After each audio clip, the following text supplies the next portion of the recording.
فکر کوم په نورو ستورو کې د انسانانو د اوسېدلو لپاره لارې چارې په برابرېدلو دي، هغه هم د همدې کس په هوډ او همت سره.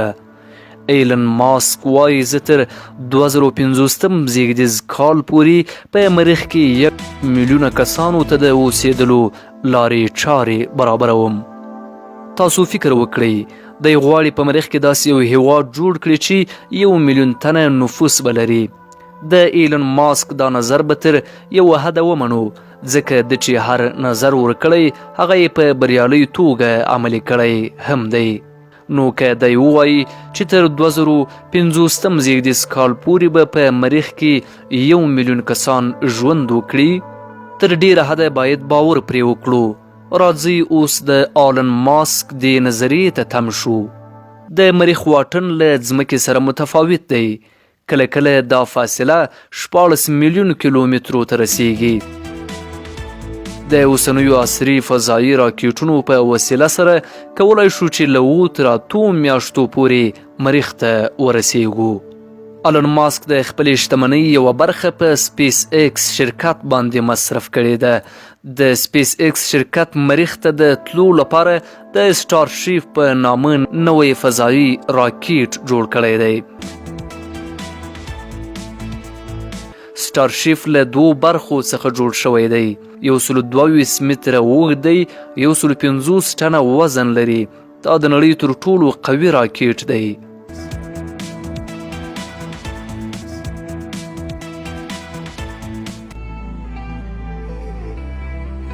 د سټورم 5 4 برابر دی. سټورم 5 هغه راکېټ دی چې په 18مه لسیزه کې هوابازان سپوږمۍ ته ولېږدول.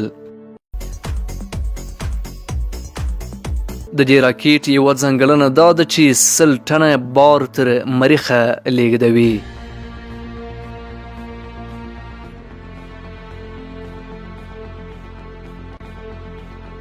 دا راکېټ په ډیره لوړه سطح جوړ شوی دی. د همدې راکېټ محرکه قوه چې د پای په برخه کې د نورو راکېټونو په څیر په یو ځل له منځه نه ځي. کله چې کار پای ته ورسیږي بیرته ځمکې ته راښکته کیږي او د بل ځل لپاره چمتو کیږي.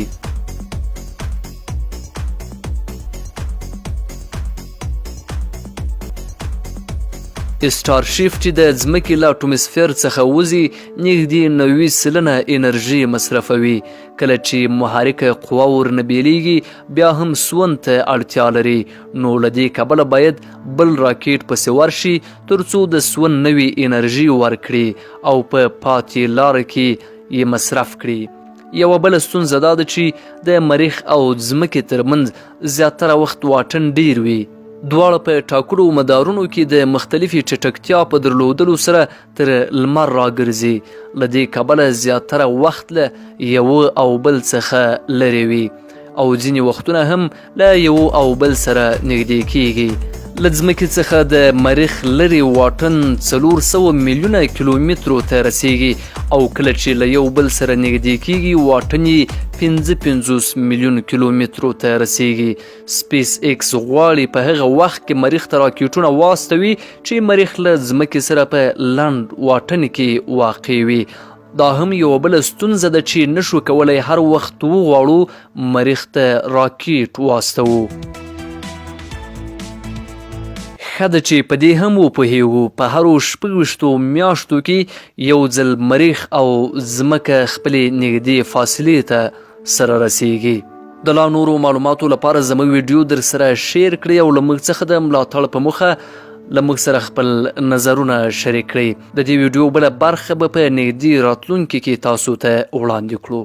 که غواړئ چې د فضا په تړاو باندې کره معلومات ترلاسه کړئ، که غواړئ چې د طبیعي، انساني او فنوني جغرافیې له اړخونو څخه ځان خبر کړئ، نو له سپیس انفارمیشن سره اوسئ. موږ مو له فضایي او جغرافیایي معلوماتو څخه په وخت خبرو او کره معلومات در سره شریکوو.